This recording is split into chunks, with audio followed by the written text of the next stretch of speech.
ये देश चलेगा बाबा साहब डॉक्टर भीमराव अंबेडकर के संविधान से। ये देश नरेंद्र मोदी और खांडू के फरमान से नहीं चलेगा, ये भारत के संविधान से चलेगा। मोदी जी कहते हैं हम इंडिया का नाम बदल देंगे। 900 टाइम्स इंडिया का नाम कॉन्स्टिट्यूशन में आया है। ये किसी के पिता की देन नहीं है, ये बाबा साहब डॉक्टर भीमराव अंबेडकर के द्वारा कॉन्स्टिट्यूशन में इंडिया लिखा गया है। इंडिया का नाम बदलने की कोशिश बीजेपी वालों कतई मत करना, वरना पूरा देश तुम्हारे खिलाफ सड़कों पे खड़ा होगा। कि ये आपको स्टेट के नाम पे, लैंग्वेज के नाम पे, कल्चर के नाम पे बांटना चाहते हैं, और हम अपने कल्चर के हिसाब से, अपने रिलीजन के हिसाब से, अपने स्टेट के हिसाब से, अपनी डाइवर्सिटी के हिसाब से जीना चाहते हैं और मिलकर रहना।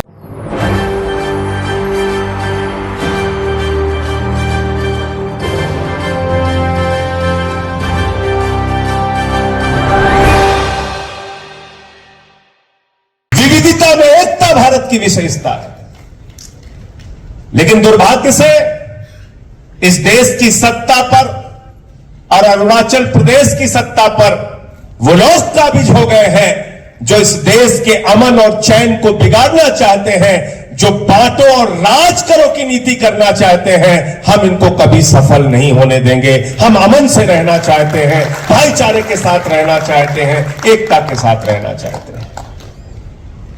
और मैं तो ये बार बार कहता हूं कि ये देश कैसे चलेगा। ये देश चलेगा बाबा साहब डॉक्टर भीमराव अंबेडकर के संविधान से। ये देश नरेंद्र मोदी और खांडू के फरमान से नहीं चलेगा, ये भारत के संविधान से चलेगा। बाबा साहब डॉक्टर भीमराव अंबेडकर, कितना अच्छा, कितना खूबसूरत संविधान लिखा उन्होंने, और आर्टिकल 1 लिखा पार्लियामेंट के अंदर। हम लोग उसको जब गए तो हमने उस पर शपथ लिया। आर्टिकल 1 कॉन्स्टिट्यूशन का कहता है, India that is Bharat shall be A union of states. ये आर्टिकल 1 कॉन्स्टिट्यूशन का कहता है। मोदी जी कहते हैं हम इंडिया का नाम बदल देंगे। 900 टाइम्स इंडिया का नाम कॉन्स्टिट्यूशन में आया है। ये किसी के पिता की देन नहीं है, ये बाबा साहब डॉक्टर भीमराव अंबेडकर के द्वारा कॉन्स्टिट्यूशन में इंडिया लिखा गया है। इंडिया का नाम बदलने की कोशिश बीजेपी वालों कतई मत करना, वरना पूरा देश तुम्हारे खिलाफ सड़कों पे खड़ा होगा।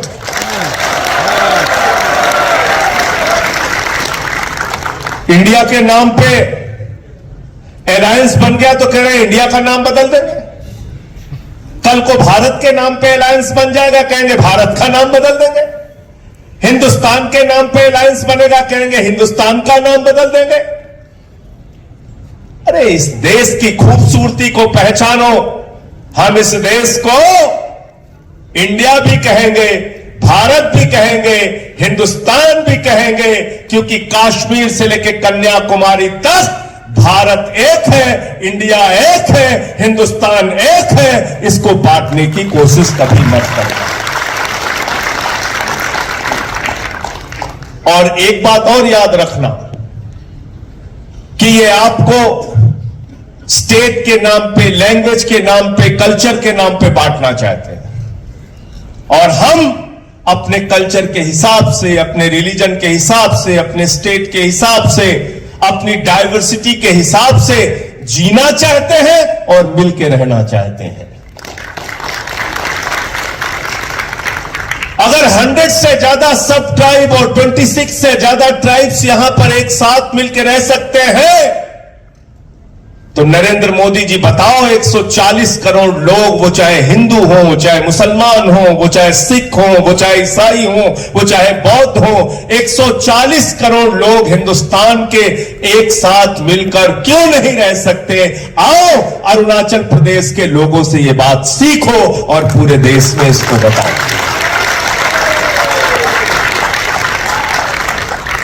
तुम गांधी के देश में हिंसा कराना चाहते हो? तुम बापू के देश में गोडसे की विचारधारा को फैलाना चाहते हो? तुम इस देश को बांटना चाहते हो? क्या हो रहा है पिछले 5 महीने से हम मणिपुर के अंदर, मणिपुर चल रहा है, घरों की आगजनी हो रही है, धार्मिक स्थलों को जलाया जा रहा है, लोगों की हत्याएं की जा रही है, महिलाओं को निवस्त्र करके टहलाया जा रहा है, उनके साथ गैंगरेप किया जा रहा है।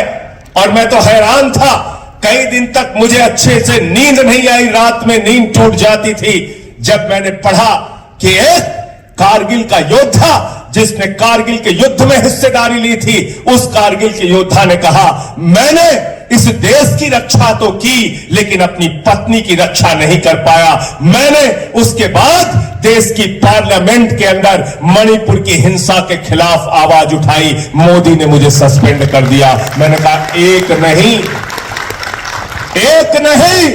1000 बार सस्पेंड करोगे तब भी मणिपुर के लिए न्याय मांगता रहूंगा, तुम्हारी इन बदर बुर्कियों से डरने वाले नहीं। 5 महीने से देश का एक हिस्सा जल रहा है, वहां हिंसा हो रही है और हमारे देश के प्रधानमंत्री के मुंह से एक शब्द नहीं निकलता। वो चुनाव की रैलियां कर रहे हैं। मैंने बचपन में पढ़ा था कि रोम जल रहा था, नीरो बंसी बजा रहा था, आज मणिपुर जल रहा है, नरेंद्र मोदी चुनावी रैली कर रहा है।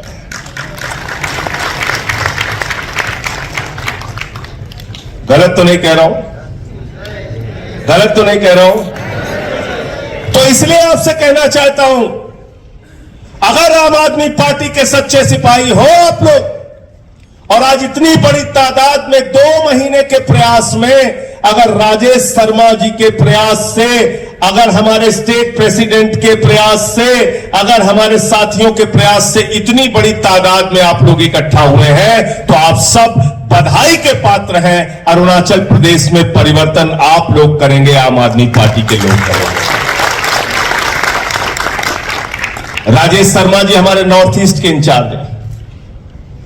मैं कल गया था, डॉक्टर चौधरी साहब, हमारे भूपेंद्र चौधरी जी आसाम के प्रेसिडेंट हैं। गुवाहाटी में बहुत बड़े कार्यकर्ताओं का सम्मेलन हुआ और इतने छोटे से स्टेट में, जहां 16 लाख की आबादी है, जहां इतना बड़ा एरिया है, एक एक एरिया 800 किलोमीटर की दूरी पर है, उस स्टेट के अंदर 2 महीने के प्रयास में अगर हमारे यामरा जी इतनी बड़ी सभा कर पा रहे हैं, आप लोग सारे लोग मिलकर इतनी बड़ी सभा कर पा रहे हैं, तो ये आम आदमी पार्टी के लिए बहुत बड़े गौरव की बात है, प्रसन्नता की बात है।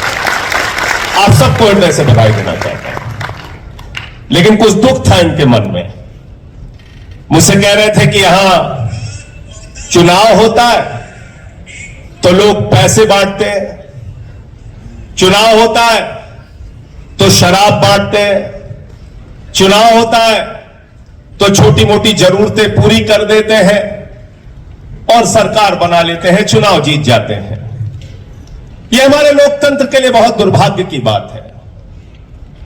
यह बहुत ही दुर्भाग्यपूर्ण है कि लोग पैसे देके टिकट खरीदते हैं पार्टियों का, उसके बाद लोगों का वोट खरीदते हैं, और जब विधायक बन जाते हैं, मंत्री बन जाते हैं, मुख्यमंत्री बन जाते हैं, तो 5 साल तक उस प्रदेश को लूटने का काम करते हैं, भ्रष्टाचार करने का काम करते हैं। और दुर्भाग्य से मित्रों यही हो रहा है अरुणाचल के साथ। आपके पहाड़ बेचे जा रहे हैं, आपकी माइंस बेची जा रही है, आपका कैरियर बेचा जा रहा है, आपका भविष्य बेचा जा रहा है, आपका राशन बेचा जा रहा है, आपका एजुकेशन बेचा जा रहा है, आपकी सड़कें बेची जा रही हैं। हम लोग 2 वक्त की रोटी खाते हैं और अरुणाचल प्रदेश के नेता सड़क खाते हैं, बिजली खाते हैं, पानी खाते हैं, स्कूल खा लेते हैं, पूरा का पूरा स्कूल खा लेते हैं, माइंस खा लेते हैं, कोयला खाते हैं,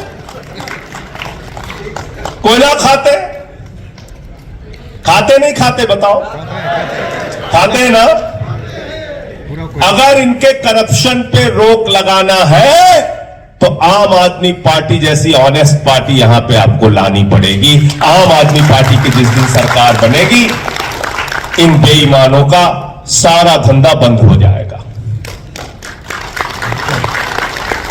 क्योंकि इस पार्टी का जन्म हुआ है करप्शन के खिलाफ लड़ने से। अन्ना जी का आंदोलन चल रहा था।